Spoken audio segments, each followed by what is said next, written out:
Bismillahirrahmanirrahim. Assalamualaikum warahmatullahi wabarakatuh.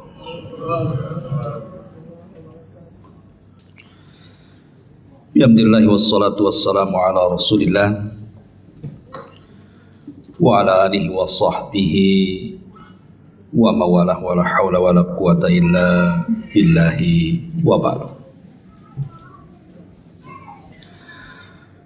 Alhamdulillah, segala puja dan puji hanya milik Allah subhanahu wa ta'ala. Salawat dan juga salam kita hadiahkan kepada Rasul kita Nabi besar Muhammad sallallahu alaihi wa ala alihi wasallam. Pembahasan di siang ini sebagaimana yang diminta, kita akan membahas tentang seputar lika-liku kehidupan alam barzakh.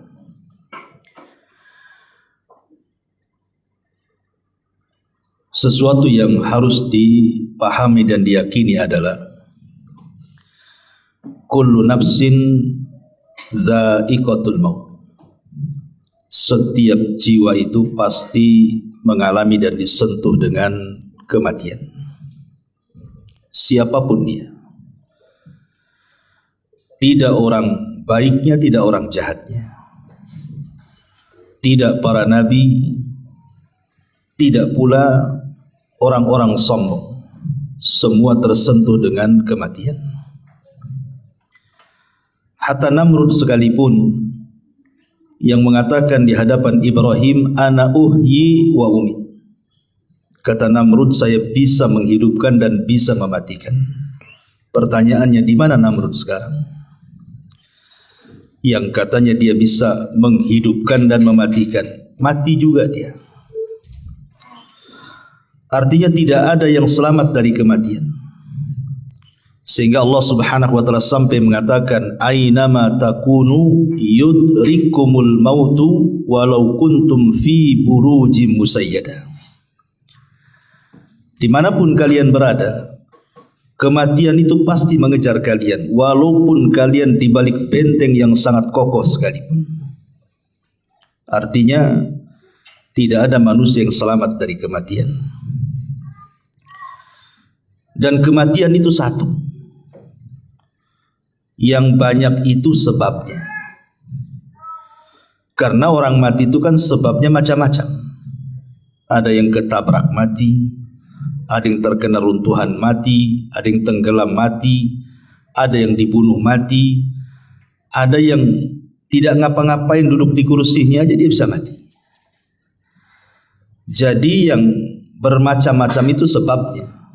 Matinya satu. Lah kematian itu sebenarnya hanya perpindahan alam saja.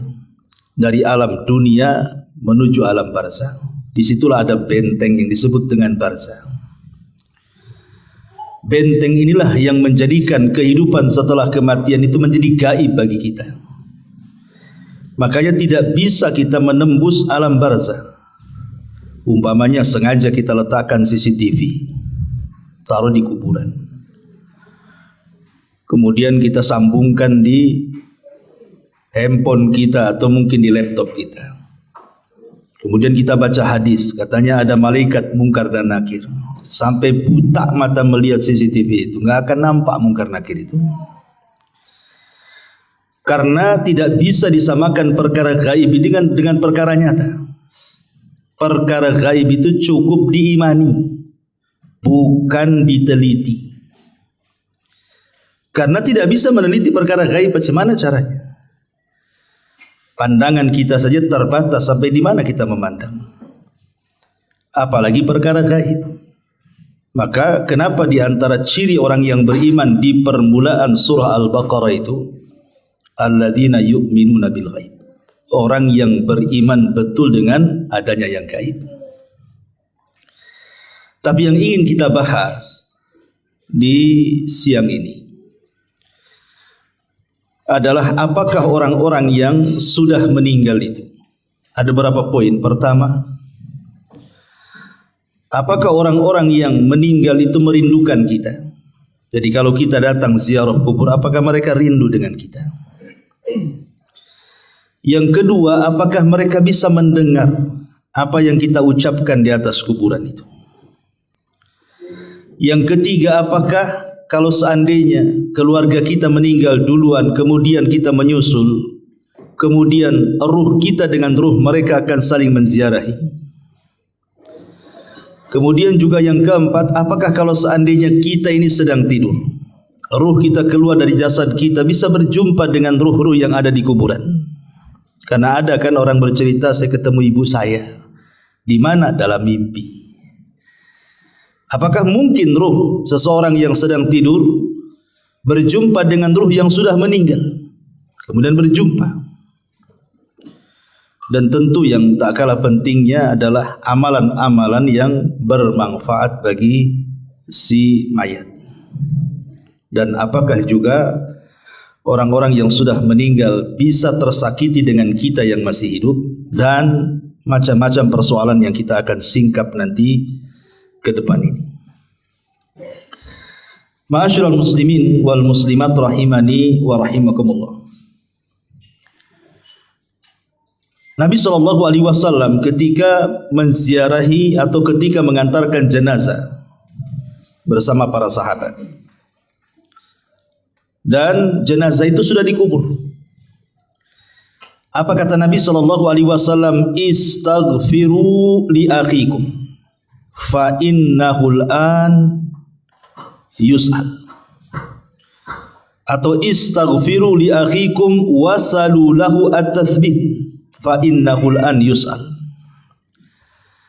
Kata Nabi SAW, mintalah kepada Allah ampunan supaya orang yang sudah dikebumikan ini diampuni dosa-dosanya, dan mintalah kepada Allah ketetapan supaya dia bisa menjawab pertanyaan mungkar dan nakir alias fitnah kubur, karena sekarang dia lagi ditanya, kata Nabi.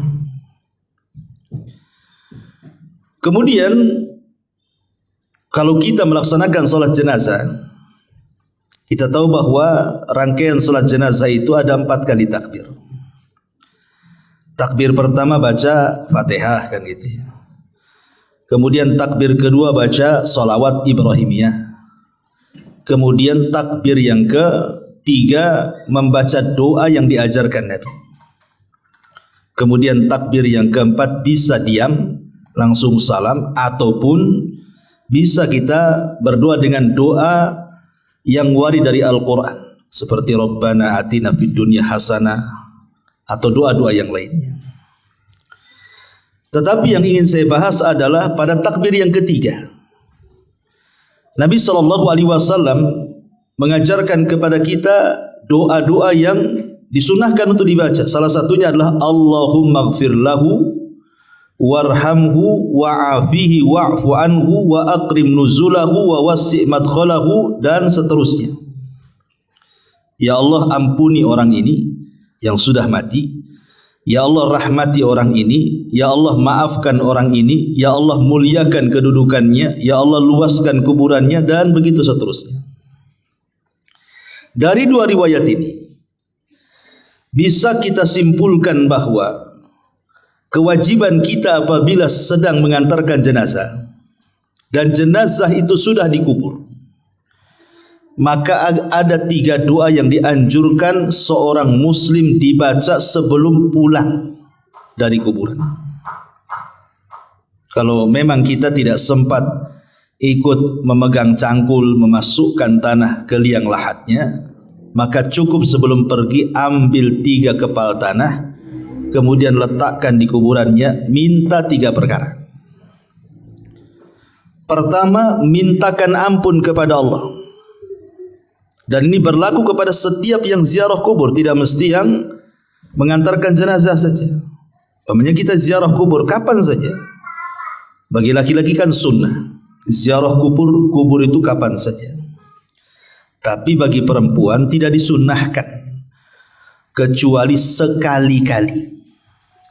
Karena Rasulullah SAW melaknat wanita-wanita yang sering ziarah kubur. Tapi kalau sekali-kali boleh. imam yang mengantarkan jenazah atau yang berziarah kubur, jangan lepaskan tiga doa ini. Pertama, minta ampun kepada Allah agar orang yang dikubur itu diampuni dosa-dosanya. Berdasarkan hadis istaghfiru li akhikum, mintakan doa ampunan untuk saudara. Yang kedua, minta kepada Allah Subhanahu wa taala agar orang yang dikubur itu ditetapkan jawabannya. Karena ada hadis yang panjang sekali dari hadis Bara bin Azib radhiyallahu anhu. Ketika Nabi SAW menunggu liang lahat selesai digali, Rasul bercerita di hadapan para sahabat tentang kematian seorang mukmin. Bagaimana ruhnya ketika dicabut dari jasadnya. Salah satu lafaz dari hadis itu, ketika ruh itu sudah diangkat ke langit dengan catatan amalannya, Allah katakan kembalikan ruh ke dalam jasadnya, tapi angkatlah catatannya ke tempat yang paling tinggi di Iliyin di sorga. Maka ruh itu dihantar dengan lembut, dimasukkan lagi ke dalam jasad. Ingat bahwa jasad dalam kubur itu mengikut ruh. Tapi kalau di dunia terbalik, ruh yang ikut jasad. Karena jasad dulu diciptakan di dunia itu, baru ditiupkan ruh itu setelah jasad berusia 4 bulan kan, baru ditiupkan ruh. Berarti kalau kita hidup di dunia, yang asal itu jasad dulu, baru ruh yang ikut. Karena jasad itu diciptakan. Tapi kalau sudah meninggal terbalik, jasad ini bisa jadi tanah, bisa hancur jadi tanah, dimakan cacing tanah. Tapi ruh tidak akan hancur. Berarti bukan ruh yang ikut jasad, tapi jasad yang ikut ruh. Makanya kemudian jasad itu akan ikut ruh. Dan disitulah Munkar Nakir bertanya, man rabbuk, siapa Rabb? Wa ma nabiyuk, siapa nabimu? Wa ma dinuk, apa agamamu? Artinya 3 soalan ini akan ditanyakan. Jawabannya bukan apa yang kita hafal di dunia. Kalau anda sekarang saya tanya, siapa Tuhanmu? Pasti dengan lantang Allah, Ustaz. Siapa nabimu? Dengan lantang Muhammad, Ustaz. Apa agamamu? Ya Islam lah. Masa Katolik kan gitu? Pasti lantang kita. Tapi apakah kemudian setelah kita dikubur kita sanggup menjawab? Belum tentu. Karena jawaban-jawaban itu ditentukan dengan amalan dia. Apakah dia sudah mengamalkan perintah larangan Allah, mencintai Nabi, betul-betul mempelajari Islam kan itu. Makanya di sini dihajatkan bantuan dari kita yang masih hidup. Berdoa kepada Allah agar dia bisa ditetapkan jawabannya. Karena penetapan jawaban itulah yang Allah katakan, yusabbitullahu alladhina amanu bil qawli tsabit. Allah akan tetapkan jawaban orang-orang yang beriman dengan jawaban yang mantap. Itulah yang menjadikan selamat orang itu dari azab kubur. Karena Utsman ibn Affan kalau diingatkan dengan kuburan menangis. Tapi kalau diingatkan dengan neraka santai saja dia. Padahal neraka lebih dahsyat dibandingkan azab kubur kan. Ketika ditanya wa mayubkika ya Utsman, apa yang membuat anda menangis wahai Utsman? Maka Utsman mengatakan, wailakum, celaka kalian. Kuburan ini bisa saja dia raudhatun min riyadil jannah au hufratun min hufarin nar. Ingat, kuburan ini bisa jadi taman menuju taman-taman sorga, atau boleh jadi menjadi lubang menuju ke lubang neraka. Artinya menentukan selamat di akhirat, keselamatan di kuburan.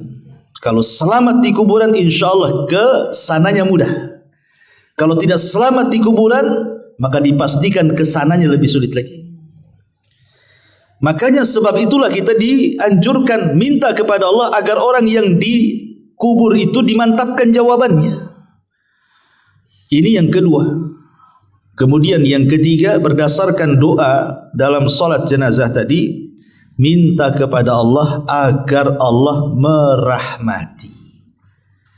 Minta kepada Allah satu, agar dosanya diampuni. Minta kepada Allah yang kedua, agar dia dimantapkan jawabannya. Minta kepada Allah yang ketiga, agar Allah memberikan kasih sayangnya.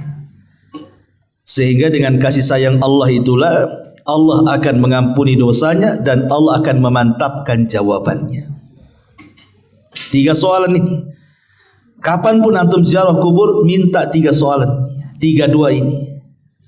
Ya, datang ke kuburan, kemudian ucapkan salam, kemudian mendekat kuburan, dan jangan bakhil, jangan datang ke kuburan itu mendoakan orang yang dikubur itu saja. Pamannya kita menziarahi orang tua kita yang sudah meninggal. Jangan difokuskan kepada orang tua kita saja, tapi doakan juga orang-orang Islam yang dikubur di sekitarnya. Makanya ada doa yang diajarkan Al-Quran, Rabbana ighfir lana wa li ikhwanina alladhina sabaquna bil iman. Ya Allah, ampuni akan dosa-dosa saudara-saudara kami yang sudah mendahului kami dengan keimanan. Apa manfaatnya? Kenapa kita tidak fokus saja mendoakan orang tua kita? Kan memang tujuan kita kan menziarah orang tua kita. Kenapa pula yang lainnya kita doakan?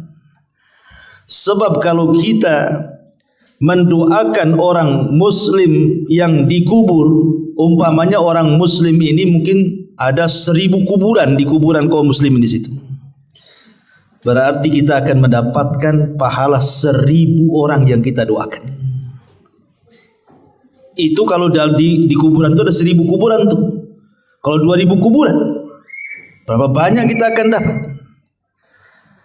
Kalau seandainya kemudian kita mendoakan bukan hanya kepada yang sudah meninggal, yang hidup pun kita doakan. Allahumma ighfir li hayyina wa mayyitina, atau Allahumma ighfir lil muslimina wal muslimat wal mu'minina wal mu'minat al ahya'i minhum wal amwat. Ya Allah, ampunilah dosa-dosa orang mukmin laki-laki, orang mukmin perempuan yang hidup dan yang mati. Yang hidup berapa? Siapa yang bisa ngitung yang hidup? Satu kota Batam aja kita tidak tahu berapa jumlahnya. Satu Kepri lagi, satu dunia lagi. Berarti kita dapat pahala itu sebanyak jumlah orang Islam yang kita doakan yang hidup. Loh, yang enggak, yang mati. Berapa jumlah yang mati?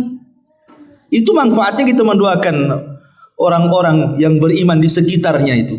Supaya kita dapat pahala juga, itu masalahnya. Masuk bakhil orang tuanya kiri kanan, ngapain saya doakan katanya. Enggak begitu. Karena orang muslim itu kal jasadil wahid, seperti jasad yang satu, baik ketika hidup ataupun ketika mati, saling mendoakan. Lah di antara adab doa itu adalah mengarah kiblat, bukan ngadap kuburan, bukan ngadap maisan, bukan. Mana arah kiblat? Pemanya kuburan sebelah sini, arah kiblatnya ke sana. Jangan ngadap kuburan, ngarahkan ke kiblat. Ya, karena adab doa itu harus mengarah ke kiblat. Walaupun ada khilaf di antara ulama apakah kiblat doa itu ke langit, maknanya kita negakkan ke atas begini, ataukah ke arah kiblat yang dimaksud Ka'bah. Ini menjadi khilaf ulama. Tapi menghadap kuburan tidak boleh, karena kuburan bukan kiblat. Ya, kiblat itu ke Mekah atau ke langit, gitu ya. Baru di situ kita meminta kepada Allah Azza wa Jalla, ya Allah, kalau memang dia orang tua kita, kita katakan, ya Allah, ampuni kedua orang tua saya. Ya Allah, tetapkan jawaban kedua orang tua saya. Ya Allah, berikan rahmat kepada orang tua saya. Dah selesai. Habis itu kita doakan saudara-saudara kita. Ya Allah, ampuni saya, orang tua saya, dan orang-orang Islam dimanapun, baik yang hidup ataupun yang mati di sini atau di mana saja di dunia ini. Itu berapa banyak kita ini pulang dari kuburan dapat pahala. Ini adab yang pertama, ya, bahwa kita disuruh untuk mendoakan mereka. Yang kedua, apakah orang-orang itu merindukan kita? Pemain kita ziarah kubur kepada kedua orang tua kita. Apakah kedua orang tua kita itu rindu dengan kita? Senang kalau melihat kita di situ. Ini terjadi silang pendapat di antara ulama kontemporer atau ulama mutaqaddimun. Kalau saya mendengar fatwa daripada Syekh Shalih Fauzan, saya lihat di YouTube, ketika ditanya apakah orang yang datang ziarah kubur, ketika datang kita ke kuburan itu, orang-orang yang dikubur itu senang dengan kedatangan anaknya ketika menziarahi orang tuanya, maka kata beliau, iya, senang mereka dengan kedatangan kita. Tetapi senang di sini bukan menatap wajah kita. Oh, nampak sehat anaknya, alhamdulillah. Bukan itu maksudnya. Yang dimaksud senang itu karena mereka menanti doa-doa kita. Jadi mereka itu menanti doa-doa kita, bukan karena ziarah kuburnya. Karena ziarah kubur itu manfaatnya bukan kepada orang yang mati, tapi ziarah kubur itu manfaatnya kepada orang yang hidup. Pada kita ini, kalau antum ziarah kubur, ibu bapak ziarah kubur itu manfaatnya untuk kita. Apa manfaatnya untuk kita? Nabi SAW bersabda, kuntu nahaitukum an ziyaratil kubur fazuruha fa innaha tuzakkirukumul akhirah. Dulu kata Rasul, aku larang kalian ziarah kubur. Sekarang boleh, silahkan ziarah kubur. Setelah mantap iman para sahabat, karena di zaman itu kan kuburan jadi ajang maksiat, baik kesyirikan ataupun bid'ah. Makanya Rasul melarang, takut para sahabat terseret kepada maksiat. Tapi setelah kokoh keimanan para sahabat, Rasul mengatakan fazuruha, sekarang kalian ziarah kubur silahkan. Manfaatnya apa? Fa innaha tudzakirukumul akhirah, supaya kalian mengingat akhirat, mengingat kematian, dan dilembutkan hati kita di situ. Ingat bahwa dengan mengingat akhirat, mengingat kematian, maka perkara-perkara besar di mata kita menjadi kecil, dan perkara-perkara kecil menjadi besar. Apa maknanya? Kenapa mengingat kematian atau mengingat akhirat itu menjadikan perkara besar jadi kecil? Sebab kalau seandainya Anda ini orang paling kaya, sakaya-kayanya di Batam ini, punya istana, punya tanah, punya kendaraan, macam-macam lah, nggak ada orang yang lebih kaya dibandingkan Anda ini. Ketika kemudian datang ke kuburan, melihat kuburan, kemudian berpikir saya juga akan mati seperti dia, apa gunanya kekayaan kalau begitu? Kekayaan apa gunanya? Hidup di istana kalau ingat mati, apa gunanya istana? Mau ditinggal juga. Akhirnya kemudian dia pun tidak menganggap itu perkara besar, karena akan ditinggal dengan kematian kan. Itulah kenapa mengingat kematian itu mengecilkan yang besar ataupun membesarkan yang kecil. Pamannya dia orang susah, tidak sekaya orang-orang kaya. Dengan mengingat kematian itu perkara kecil jadi besar. Nggak apa-apa, hidup di dunia kan nggak lama. Nanti ada kehidupan yang lebih baik, yang lebih hebat, yang lebih megah. Itulah sorga. Akhirnya dia tidak memikirkan kemiskinannya. Dari situ muncullah redha dengan pemberian Allah. Ujung-ujungnya ke situ. Dan puncaknya adalah memahami hadis Nabi SAW, man asbaha aminan fi syirbihi mu'afan fi jasadihi walahu qutu yaumihi faka'annama hizat lahu dunya bihadafiriha, kata Rasul. Orang kalau sudah mengingat kematian, walaupun dia susah hidupnya, yang penting ketika bangun di pagi hari aman keluarganya, tidak ada yang menyakiti, sehat badannya, nggak ada penyakit yang menimpanya, adalah makanan yang dimakan untuk hari itu seolah-olah sudah menggenggam dunia dengan segala isinya. Karena manusia itu di dunia cari apa kalau nggak tiga perkara ini kan? Pertama, aman. Orang itu pengen aman, suami pengen aman dari istri, istri pengen aman dari suami. Orang tua pengen aman dari anak, anak pengen aman dari orang tua. Orang pengen aman dari tetangga, tetangga pun pengen aman dari kita. Nggak ada ketakutan, nggak ada yang ngancam, nggak ada yang membuat takut, nggak ada takut disakiti, dihasadi. Orang kan pengen aman hidup itu. Sebab kalau aman itu tenang hati. Itu yang dicari orang. Sampai-sampai orang itu sampai pindah perumahan itu gara-gara diganggu tetangganya karena nggak aman kan, terpaksa lah pindah rumah dia. Yang kedua, sehat badannya. Apalagi kalau sudah faktor UU tuh, yang sudah 40, 50. Itu kalau bangun gak ada yang sakit udah senang sekali itu. Tapi kalau bangun pinggang sakit, kaki asam urat, itu stres tuh. Ya, kolesterol naik, stres orang itu. Kemudian juga ada yang dimakan.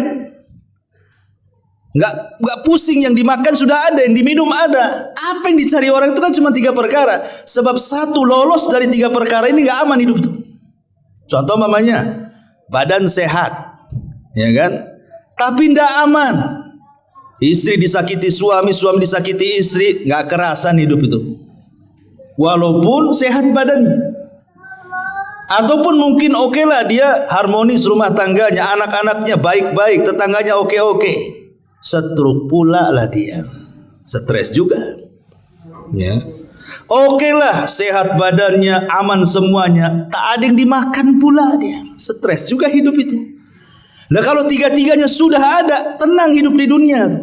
Itulah yang dikatakan menggenggam dunia, itulah karena 3 perkara ini yang dicari manusia.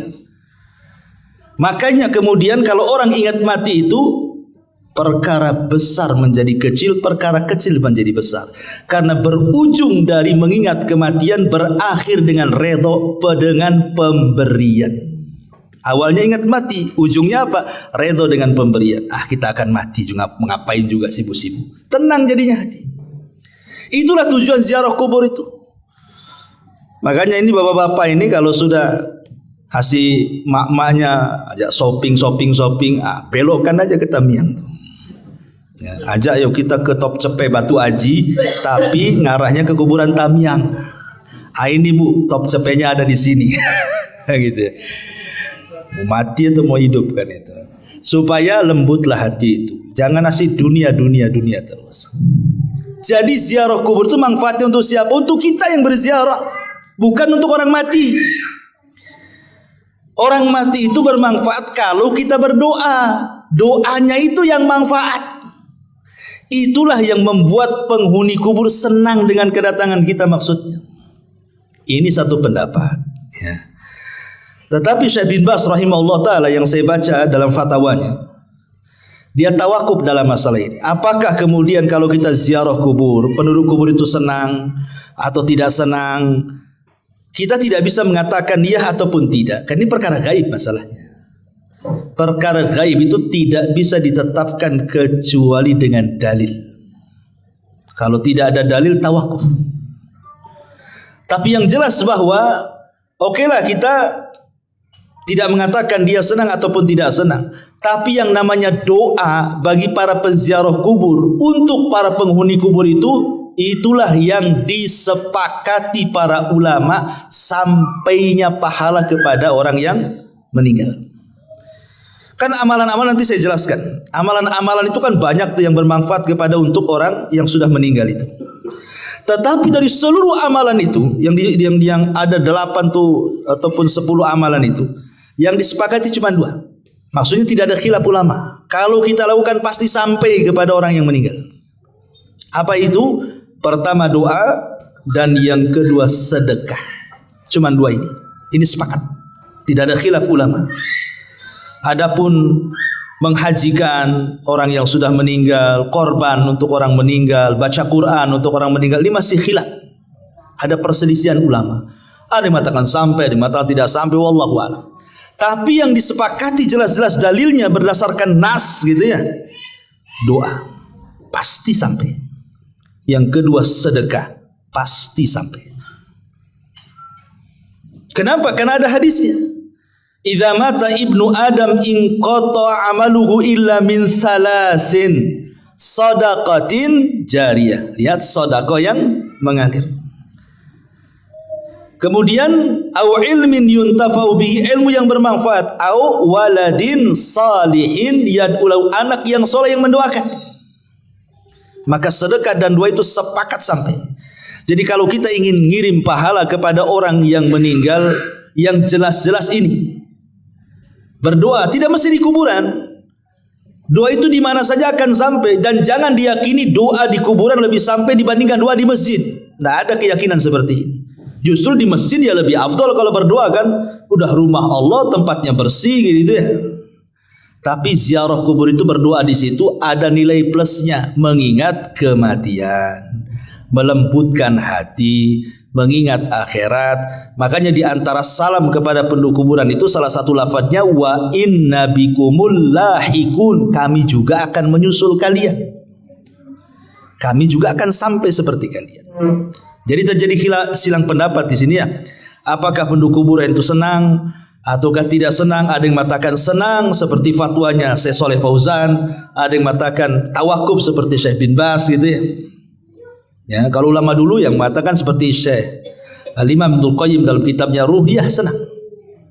Dan juga gurunya Ibnu Taimiyah rahimahullah mengatakan senang. Mereka senang dengan kedatangan kita. Kemudian kita karena mereka menanti doa kita, bukan senang ingin lihat wajah kita. Percuma juga kalau kita datang nggak mendoakan, ngapain juga kan begitu. Yang mereka minta itu adalah doa-doa kita kepada mereka. Doa seperti apa? Ya 3 tadi doanya yang didoakan itu. Mintakan ampunan, mintakan ketetapan, mintakan rahmat. Itu 3 doa, habis sudah selesai itu. Itu yang kita minta kepada Allah Azza wa Jalla. Doa panjang intinya cuma 3. Minta ampun, minta rahmat, minta ketetapan. Ya. Taib ma'asyiral muslimin wal muslimat rahimani wa rahimakumullah. Kemudian juga apakah kalau seandainya seseorang yang berziarah kubur tadi, apakah kemudian orang itu merindukan? Nah, sekarang pembahasan selanjutnya, apakah kalau kita ini datang ke kuburan kemudian kita berbicara sesuatu dengan orang yang dikubur itu, mereka mendengar pembicaraan kita ataukah tidak? Ini juga menjadi polemik para ulama. Apakah si mayat itu mendengar orang yang hidup ataukah tidak mendengar orang yang hidup? Taib. Pertama, bahwa sebagian ulama mengatakan mereka mendengar. Seperti Imam Ibnu Qayyim rahimahullahu taala mengatakan mendengar dalam kitab. Alasannya satu. Karena ada hadis Nabi sallallahu alaihi wasallam terdapat dalam Sahih Bukhari Muslim. Nabi SAW mengatakan tentang orang yang sudah meninggal. Apa kata Rasulullah? Innahu la yasma'u safqa ni'alihim idan saraf. Jadi orang-orang yang dikubur itu mendengar suara langkah terompah kita itu, suara sandal kita itu mereka dengar. Sampai kemudian sayup-sayup kita keluar dari kuburan baru hilang, baru mereka tidak mendengar lagi. Jadi ada nas bahwa mereka mendengar suara terompah. Berarti kan mendengar mereka. Ini satu riwayat. Riwayat yang kedua, ketika terjadi perang Badar, banyak tokoh-tokoh musyrik itu dibantai oleh kaum muslimin, seperti Abu Jahal atau Amr ibn Hisham, kemudian Umayyah ibn Khalaf, kemudian Syaibah, kemudian Al-Walid. Banyak tokoh-tokoh Quraisy itu yang meninggal di perang Badar. Lah ketika kemudian bangkai-bangkai tokoh-tokoh musyrik ini akhirnya diletakkan di sebuah lubang, sebuah sumur, dilempar ke dalam lubang. Tiba-tiba kemudian Nabi SAW mendekati lubang Badar itu, yang di situ bangkai-bangkainya orang-orang tokoh-tokoh musyrik sekelas Abu Jahal, Umayyah dan CS dan yang lainnya itu. Tiba-tiba Nabi SAW ngomong pula di sumur itu. Apa kata Nabi SAW? Dia mengatakan, disebutkan satu-satu tuh, ya Aba Jahl ibn Hisham, ya Umayyah ibn Khalaf.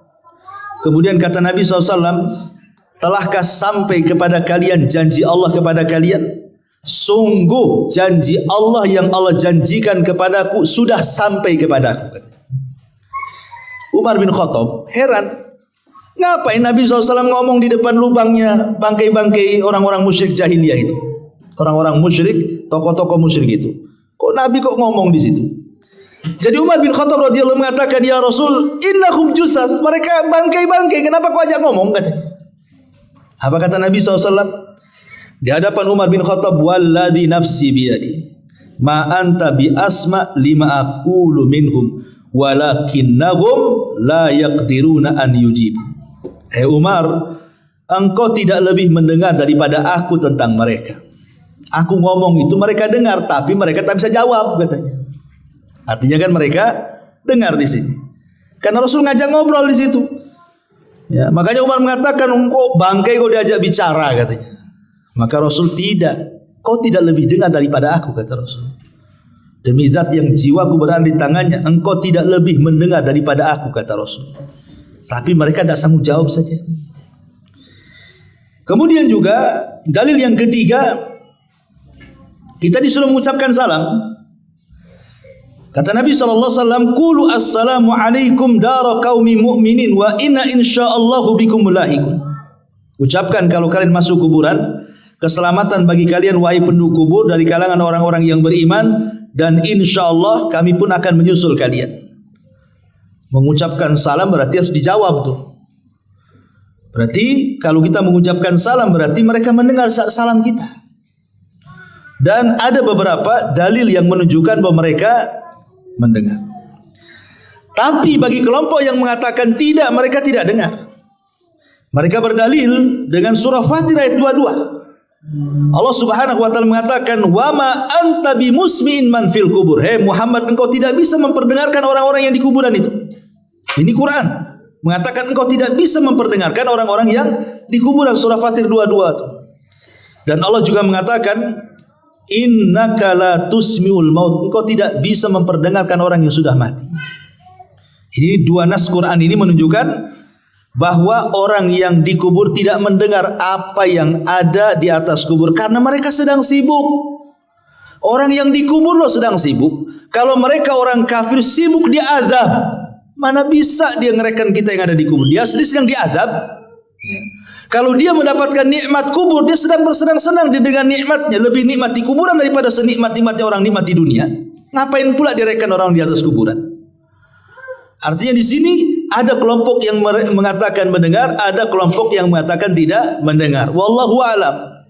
Kita tidak bisa mengatakan mendengar, kita tidak bisa mengatakan tidak mendengar, tetapi yang jelas bahwa kita tetapkan yang berdasarkan nas saja. Mereka mendengar, tetapi yang berdasarkan dalil. Maksudnya begini, yang berdasarkan dalil itu. Contoh seperti tadi, mereka mendengar suara sandal. Ini konteksnya apa? Konteks hadis bahwa orang-orang yang dikubur itu mendengar suara sandal ini bicara soal ketika kita mengantarkan jenazah. Apabila kita mengantarkan jenazah, kemudian jenazah itu dikubur, kemudian kita pulang, mereka masih mendengar suara sandal kita. Apakah setelah kemudian kita pulang kemudian ziarah kubur dengar lagi suara sandal? Ya enggak juga kan begitu. Artinya konteksnya hanya ketika menguburkan saja mereka dengar. Apakah mereka mendengar seterusnya? Itu Allahu a'lam. Ataupun ketika kita mengantarkan jenazah dari rumah menuju kuburan. Kalau dia orang yang beriman, maka dia mengatakan kepada orang pengantar-pengantar itu, mengatakan apa? Segerakan aku, segerakan aku. Qaddimuni, qaddimuni. Nah, kan? Karena dia mendengar suara orang yang mengantarkan dia ke kuburan kan. Tapi kalau dia orang jahat, dia mengatakan, wailakum aina tadhhabun. Celaka, kau mau pergi kemana aku ini katanya. Mau dibawa kemana aku ini katanya. Dia mendengar. Ya. Itulah yang dinaskan. Jadi maksudnya di sini, apakah mereka mendengar seterusnya ataukah mendengar sesuai dengan nas? Menurut Syekh Utsman Khamis yang saya dengar di YouTube, bahwa kalau melihat dalil yang mereka mendengar secara nas saja, tidak seterusnya mendengar. Ya, walaupun kita tidak menafikan ada yang berpendapat mendengar terus. Kalau kita datang dan kita bicara mereka tahu. Ada yang mengatakan sama sekali tidak mendengar. Intinya ini menjadi ranah khilaf ulama. Ya, tapi yang selamat adalah kita tidak mengatakan mendengar, ya kita juga tidak mengatakan tidak mendengar. Kita ikut dalil saja. Wallahu a'lam. Ini perkara yang kedua. Yang ketiga, apakah orang yang tidur kemudian bangun cerita dia, saya tadi mimpi ketemu ibu saya. Kan ada yang gitu tuh ya. Ketemu ayah saya, ngajak ke pasar beli soto namanya kan. Tapi dalam mimpi. Mungkin gak ruh kita yang sedang tidur berjumpa dengan ruh yang sudah meninggal itu? Mungkin gak gitu pertanyaannya di sini? Maka dijelaskan oleh para ulama, lam yathbut fi hadza syai'un. Ini saya menukilkan perkataan Syekh bin Baz ya. Memang tidak ada dalil sama sekali tentang hal ini, bahwa ruh orang yang tidur bisa berjumpa dengan ruh orang yang sudah meninggal. Tetapi kata Syekh bin Baz, innama dzakara ba'du ahli ilmi annal arwaha fin naumi qad taltaqiya bi arwahil amwat. Tapi kata Syekh bin Baz, secara dalil memang tidak ada. Saya belum mendapatkannya kata beliau. Tetapi ternukilkan dari kalangan ahli ilmi, maksudnya kalangan ulama, bahwa ruh-ruhnya orang yang tidur itu bisa berjumpa dengan ruh-ruhnya orang yang sudah meninggal. Wa hadza qad yaqau fi ba'dil ahyan, dan ini kata beliau terkadang bisa terjadi pada tempo-tempo tertentu. Ma yadullu alaihi, apa yang menunjukkan kepada peristiwa itu. Fa inna ruha indallah, karena ruh itu di sisi Allah. Faruhul mu'min fil jannati wa ruhul kafir tu'adzab, karena ruhnya orang mukmin di sorga dan ruhnya orang kafir sedang diadab. Lakin qad arsala hadhihi ruh ilal badan lis salami ala man yusallim ala al kubur. Tetapi ruh ini terkadang dimasukkan lagi ke dalam jasad hanya untuk menjawab salam orang yang sedang berziarah kubur. Jadi kan ruhnya seorang mukmin kan di sorga tuh. Tapi kalau ada orang yang ziarah kubur kemudian mengucapkan salam, ruh itu akan dikembalikan ke dalam jasad hanya untuk menjawab salam kemudian balik lagi ke sorga, gitu maksudnya.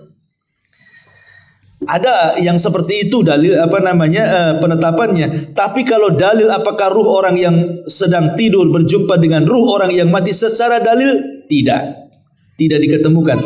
Tetapi ijtihad para ulama, ya, ada yang mengatakan bisa saja, buktinya banyak cerita yang seperti itu.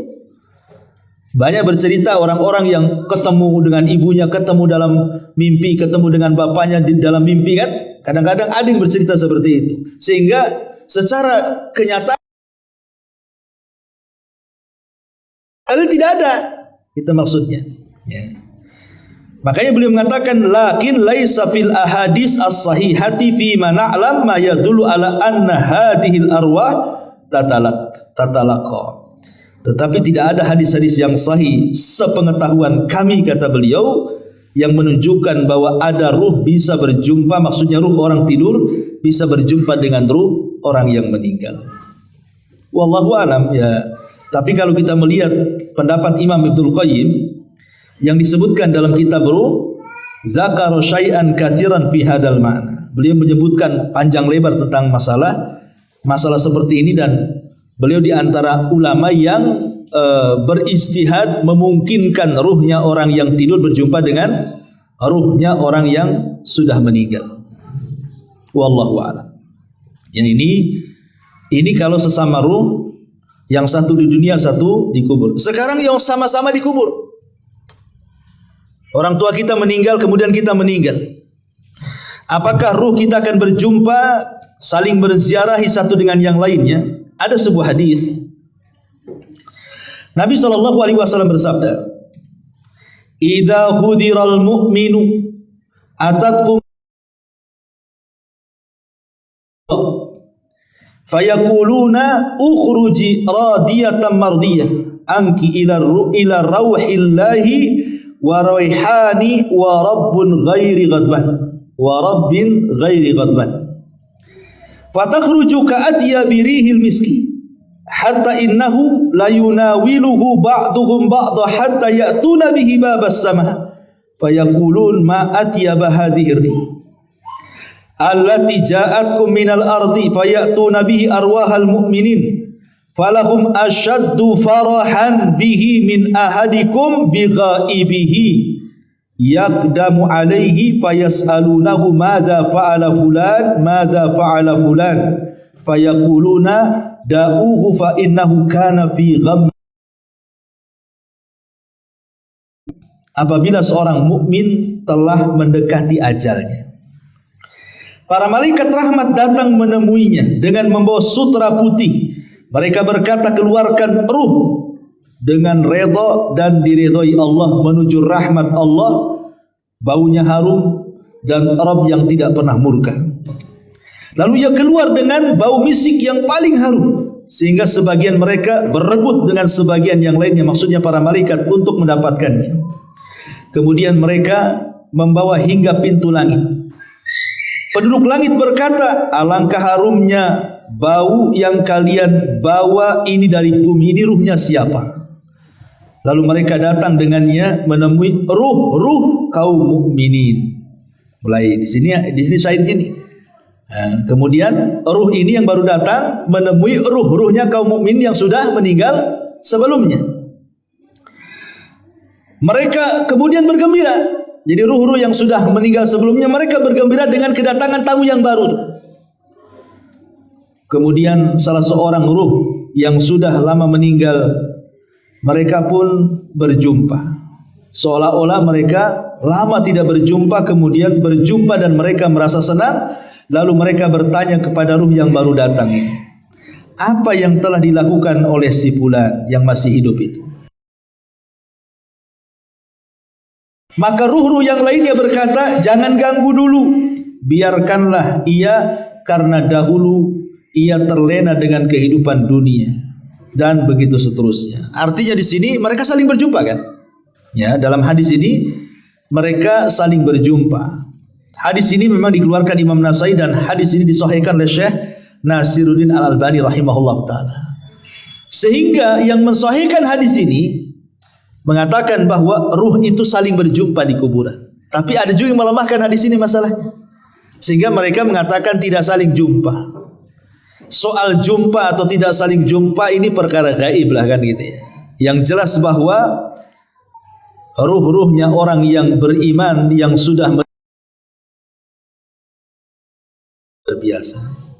Kalaupun mereka berjumpa itu bagian daripada nikmat kubur kan itu. Tapi ini hanya berlaku kepada ruhnya orang yang beriman. Bagi yang berpendapat bahwa ruh itu akan berjumpa dengan ruh yang lain, maksudnya ruhnya orang yang beriman. Ruhnya orang kafir sedang diazab. Macam mana dia akan jumpa? Dia aja nggak bisa keluar dari azab. Mereka sedang diazab dengan azab kubur. Mereka sedang di neraka. Macam mana mau jumpa kan gitu ya? Dengan keluarganya. Maksudnya di sini yang kalaupun kita berpendapat bahwa mereka saling menziarahi seperti pendapat Imam Ibnul Qayyim rahimahullahu taala dalam kitabnya Ruh, maksudnya adalah ruhnya orang yang beriman. Ruhnya orang yang beriman. Ya, seperti mamanya bayi yang meninggal. Kemudian orang tuanya menziarahi kuburannya. Terkadang kan ada orang tua itu kepikiran kan, ketika anaknya meninggal itu kan udah kepikiran macam-macam tuh. Apalagi kalau hujan, cemana anak saya kehujanan katanya. Kalau pas panas, semana anak saya kepanasan. Macam-macam tuh. Ada orang tua itu apalagi kalau gelap-gelap, cemana anak saya nggak ada listrik pula di kuburan. Gitu. Makanya kadang-kadang ada orang berpikir naruh lilin pula di atas kubur anaknya itu kan. Percuma saja ngapain naruh lilin itu. Saya pernah lihat ada lilin, lebih parah pula kasih payung pula di situ itu. Dan itu rata-rata di kuburan anak-anak tuh. Ada lilin, ada payung. Ya mungkin karena orang tua kepikiran, cemana kalau malam gelap taruh lilin. Cemana kalau kehujanan kasih payung. Supaya nggak kehujanan, nggak kepanasan. Nggak ada guna. Ya. Lilin dan payung lo nggak ada guna di kuburan itu. Nggak ada hubung kait dengan alam kubur, dengan alam dunia ini. Sebenarnya yang dikhawatirkan itu bukan bayi yang meninggal. Bayi yang meninggal itu langsung dimasukkan ke sorga kan gitu. Karena di antara kelompok-kelompok yang akan terhindar dari fitnah kubur, maksudnya tidak ada pertanyaan malaikat mungkar dan nakir, itu salah satunya bayi-bayi yang meninggal itu. Mereka tidak akan ditanya. Walaupun jumhur ulama mengatakan mereka ditanya, tapi pendapat yang kuat wallahu alam mereka tidak ditanya. Karena ada beberapa orang yang tidak akan terkena fitnah kubur. Salah satunya para nabi. Para nabi tidak akan ditanya. Objek pertanyaannya siapa nabimu? Masa nabimu ditanya lagi? Siapa nabimu? Ya saya kan. Kan nggak mungkin juga kan itu ya. Nabi tidak mungkin ditanya karena dia objek pertanyaan. Para siddiqin tidak mungkin ditanya. Para syuhada tidak akan ditanya. Ya, kemudian orang-orang yang ribat, orang-orang yang berada di perbatasan kayak orang Palestina itu kan diribat tuh namanya. Mereka tidak akan ditanya kalau meninggal. Termasuk juga bayi-bayi yang meninggal, termasuk orang gila tidak akan ditanya tuh. Jadi kalau umpamanya orang tua sedih akan kematian anaknya, dia bodoh. Harusnya dia memikirkan dirinya sendiri karena si bayinya sudah selamat masuk surga kan itu. Apakah kalau dia mati dia masuk surga kayak anaknya? Harusnya dipikirkan jangan bayinya, dia yang dipikirkan harusnya, gitu maksudnya. Kalau bayi yang meninggal itu udah jelas-jelas dia masuk surga. Bahkan dia akan jadi syafaat bagi orang tuanya. Bahkan kalau orang tuanya beriman, maka bayi itu akan menunggu di pintu surga. Dan dia mengatakan di hadapan Allah ketika Allah mengatakan masuk kau ke dalam surga. Kata bayi ini, enggak, saya tidak akan masuk surga sampai saya mau orang tua saya tarik bajunya masuk juga ke surga. Itu hadisnya. Artinya kalau orang tua ini dia bisa bersabar, kemudian juga ihtisab, dan dia bisa mengucapkan alhamdulillah, maka akan dibangunkan satu istana di sorga dan Allah beri nama Baitul Hamdi, rumah pujian. Kalau bisa melakukan 3 perkara saat kematian buah hatinya: sabar, mengharap pahala, dan dia bisa bersyukur.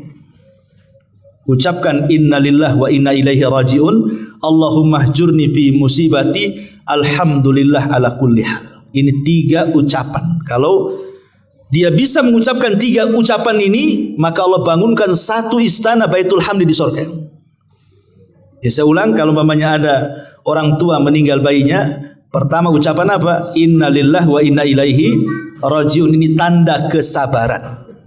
Tanda orang sabar, dia bisa mengucapkan innalillah wa inna ilaihi rajiun. Kemudian yang kedua, ihtisab, mengharap pahala. Berdoa kepada Allah, Allahumma hjurni fi musibati, ya Allah. Yang ketiga, bersyukur. Alhamdulillah ala kulli hal. Segala puji dan puja bagi Allah. Pertama, doa kaum muslimin bagi si mayat berdasarkan surah Al-Hasyr, alladzina sabaquna bil iman wa la taj'al fi qulubina ghillan lil ladzina amanu rabbana innaka raufur rahim. Dan orang-orang yang datang sesudah mereka, muhajirin dan ansar, mereka berdoa, ya Rabb kami, beri ampunlah kepada kami dan kepada saudara-saudara kami yang telah beriman lebih dahulu dari kami, dan janganlah engkau membiarkan kedengkian dalam hati kami terhadap orang-orang yang beriman. Ya Rabb kami, sesungguhnya engkau maha penyantun lagi maha penyayang. Ini yang pertama, doa, dan ini pasti sampai.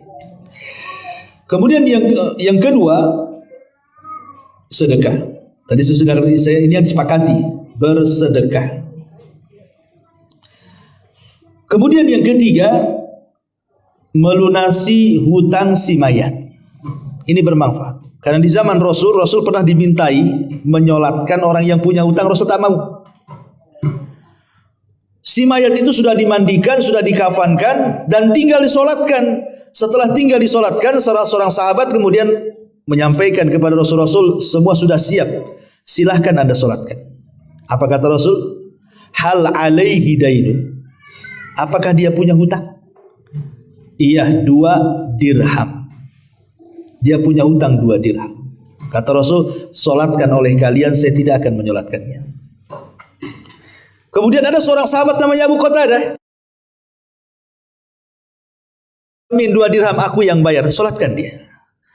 Kata Rasul, yakin kau bayar? Iya, saya bayar. Akhirnya Rasul menyolatkan. Besoknya ditanya lagi, Abu Qatadah, udah bayar nggak 2 dirham tuh?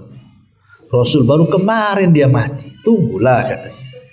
Hari ketiga ketemu lagi, Abu Qatadah, sudah aku bayar 2 dirham tuh. Sudah wahai Rasul. Apa kata Rasul? Al-an barudat kubru. Sekarang kuburannya sudah dingin. Kemarin panas tuh, katanya. Lihat. Jadi utang tuh bawa panas tuh di kuburan. Sekarang sudah dingin kuburannya, kata Nabi. Ya. Ini yang ketiga, melunasi hutang. Kemudian yang keempat, mengqadha puasa.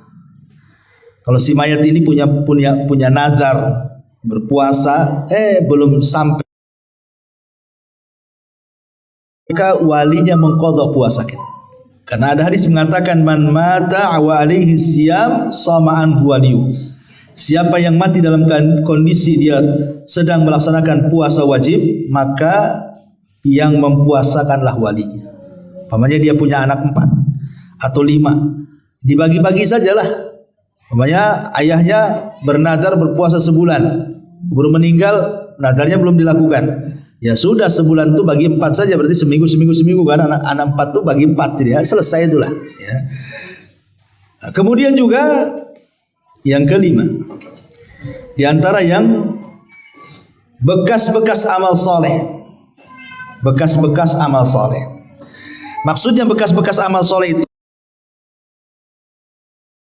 mengajarkan ilmu kepada orang, umpamanya ibu ngajari anak surah Al-Fatihah, ya kan? Akhirnya anak itu bisa dia baca Fatihah karena ibu yang ngajari. Ketika ibu meninggal, anak ini baca Fatihah terus pada setiap sholatnya. Berarti ketika anak ini membaca surah Al-Fatihah, itulah sampai, itu bekas-bekas kebaikan dia tuh. Makanya kalau bisa ini orang tua ini saya anjurkan, ibadah-ibadah wajib dan yang sering dilakukan itu kalau bisa jangan orang lain ngajari. Yang umpamanya sholat, kalau bisa kita yang ngajari anak tuh. Ngaji kalau bisa kita yang ngajari. Ya jangan orang lain suruh ngajari, nanti pahalanya dikasih orang lain jadinya kan. Dia sholat terus karena orang itu yang ngajari, dia yang dapat pahala. Jadi yang wajib-wajib itu kalau bisa orang tua lah yang ngajari itu. Terutama ngaji lah, minimal surat Al-Fatihah gitu yang memang itu dibaca setiap sholat kan, supaya ngalir terus tuh. Ya, coba bayangkan pahala guru itu, guru TK umpamanya kan, itu dia dapat santri 20 semua yang ngajari Fatihah, guru TK upahnya dia pahalanya udah mati tuh. Kalau seandainya kemudian anak didiknya besar jadi guru, punya murid jadi guru, itu namanya multi level pahala tuh. Sampai itu namanya baqiyatus salihah namanya. Bekas-bekas amal soleh itu akan sampai kepada si mayat. Artinya di dalam hadis itu au ilmun yuntafau bihi, atau ilmu yang bermanfaat itu. Namanya ya, itu baqiyah salihah itu. Kemudian juga yang bermanfaat adalah menghajikan. Karena ada riwayat seorang anak ingin menghajikan orang tuanya, kata Rasul hajikan saja. Ya, artinya sampai orang yang menghajikan kepada orang yang meninggal. Adapun tentang qiraatul Quran, bacaan Quran ini menjadi khilaf panjang ulama nih. Apa kalau kita baca Fatihah, baca Al-Baqarah, baca apa kepada orang tua itu sampai atau tidak? Ada yang mengatakan sampai, ada yang mengatakan tidak sampai.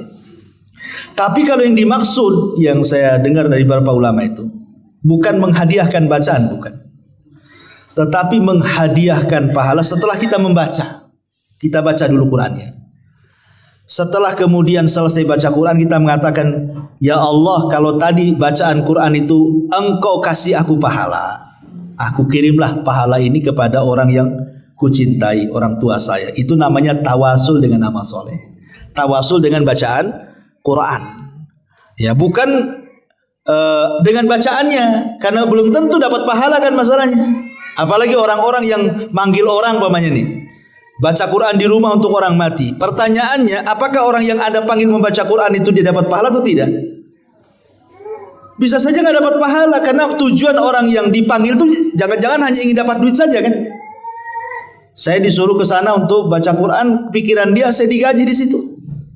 Orang baca Quran digaji nggak dapat pahala, kalau nggak dapat pahala apa yang mau disampaikan? Makanya kemudian kalaupun harus mengirim bacaan Quran itu maksudnya bertawasul dengan bacaan Quran, dengan amalan baik tadi. Setelah baca Quran, ya Allah kalau seandainya ini ada pahalanya, aku kirimkanlah kan itu. Seperti ada seorang ulama namanya Rabi ibn Khaisam. Rabi ibn Khaisam itu kalau dari rumah ke masjid itu pandangannya selalu melihat ke bawah. Kalau ada paku, ada beling, ada jarum, ada lidi, ada pokoknya kalau ganggu-ganggu orang lah itu, maka dia ambil pakunya, dia ambil belingnya, kemudian disisihkan ke pinggir jalan. Kemudian dia mengatakan, ya Allah, kalau dengan membuang hal-hal yang membahayakan orang berjalan ini ada pahalanya, maka aku kirim kepada orang tuaku. Itu namanya tawasul dengan amal soleh itu. Nah, jadi nggak apa-apa. Pulang dari sini tengok jalan terus, nampak ada paku turun. Nah, ini kalau bisa mengganggu, ini orang ini bahaya kena paku nih. Ya Allah, kalau ada pahalanya saya kirim kepada orang tua. Jalan lagi nampak ada polisi tidur. Wah, ini bahaya ini. Langsung ambil cangkul. Kan itu. Besoknya lebih tinggi lagi polisi tidur. Intinya bahwa boleh seseorang begitu, tapi kalau yang mengirimkan bacaan, nah itulah yang jadi khilaf ulama, apakah sampai atau tidak ya. Wallahu alam, ini pembahasan panjang masalah ini. Bagaimana kalau seandainya orang tua kita meninggal dunia, kita ingin berbuat baik. Berbuat baik kepada orang tua yang sudah meninggal. Kadang-kadang anak ini baru menyesal ketika orang tua sudah meninggal. Kalau orang tua masih hidup tuh kadang-kadang nggak kepikir berbuat baik. Ya, tapi kalau sudah meninggal barulah kebayang kebaikan orang tua. Baru terpikir ingin berbuat baik. Kan salah, harusnya ketika dia hidup kan kita berbuat baik. Sudah meninggal baru nyesel dia. Tetapi karena orang tua itu adalah sosok yang mulia bagi anak itu, tetap Allah Subhanahu wa taala masih memberikan kesempatan yang tidak sempat berbuat baik ketika masa hidupnya, ada caranya berbuat baik setelah kematiannya. Seperti apa? Satu, istighfar. Minta kepada Allah agar orang tua kita diampuni. Dalam setiap sholat kita minta ampun kepada Allah agar orang tua kita diampuni. Yang kedua, berdoa kebaikan. Seperti tadi, doa supaya diampuni dosanya, dirahmati, ditetapkan jawabannya. Kemudian juga kalau dia punya utang, selesaikan utang orang tuanya. Masalah utang piutang begini ya. Kalau orang tua kita punya hutang, apakah hutang orang tua setelah meninggal itu menjadi kewajiban bagi anak? Ini khilaf ulama. Kalau orang tua itu meninggalkan harta ya, orang tua itu meninggalkan harta banyak, maka wajib anak membayarkan dari harta dia. Wajib, nggak boleh tidak. Tapi kalau orang tua meninggalkan hutang dan dia tidak meninggalkan harta, maka tidak wajib bagi anak membayarkan hutang. Kecuali hanya bab tabarruk, hanya ingin berbuat baik. Bisa dipahami ya? Jadi kalau orang tua kita ini meninggal bawa harta banyak, berarti wajib hutangnya dibayarkan dari mana? Dari harta dia, harta warisnya. Sebelum kita ambil hak warisan kita, bayarkan dulu hutangnya. Tapi kalau orang tua kita miskin, hutangnya banyak, apakah kewajiban anak yang dia kaya karena hasil dia bukan karena warisan orang tuanya wajib membayarkan? Tidak wajib. Ingat, tidak wajib. Tetapi membayarkan itu masuknya bab tabarru. Bab tabarru itu artinya dalam bentuk berbuat baik kepada orang tua. Karena saya di dunia kurang berbuat baik kepada orang tua saya. Sekarang orang tua saya sudah meninggalkan hutang, dah apa-apa pakai uang saya. Tapi kalaupun tidak dibayar dari harta kita tidak ada masalah, karena bukan kewajiban. Karena kewajiban itu diambil dari harta waris. Ya. Ini harus dipahami. Kemudian juga yang keempat, qada'un nazar. Kalau memang orang tua punya nazar, laksanakan. Itu birrul walidain namanya. Atau qada'ul kafarah kalau orang tua kita punya kafarah. Termasuk juga bersilaturahim dengan orang-orang yang baik dengan orang tua kita. Orang tua kita punya teman di mana? Dia baik dengan temannya. Ketika orang tua meninggal, baikilah teman orang tua kita semasa hidup. Ya. Maksudnya sambung silaturahim dengan dia. Nah, termasuk kalau orang tua kita suka ngasih-ngasih ya sama temennya, nah, kita kebiasaan orang tua yang baik kita lakukan juga ngasih-ngasih. Ya. Supaya kebaikan orang tua tidak hilang, kita teruskan. Nah, itu bentuk birrul walidain juga. Ya, menghormati teman orang tua gitu maksudnya. Termasuk juga berbuat baik kepada orang tua adalah ingat kebaikannya. Oh betul juga kata orang tua, kenapa dulu orang tua saya keras dengan saya, rupanya ini. Nah, ingat dia akhirnya kan dengan kebaikan orang tua. Nah, dengan itu akhirnya hilanglah dendam-dendam anak kepada orang tua. Kalau ingat kebaikannya hilang tuh dendam itu. Ya, karena ada anak yang nggak tahu itu sampai mati orang tuanya masih dendam, nggak mau ziarah kubur tuh. Ya, oh apa sih ziarah kubur? Waktu hidup aja malas saya nengok muka dia. Nah itu ada durhaka itu. Ya. Jadi ini diantara pembahasan yang bisa kita bahas. Ya. Wallahu alam. Taib sampai di sini. Kalau ada yang bertanya, silakan.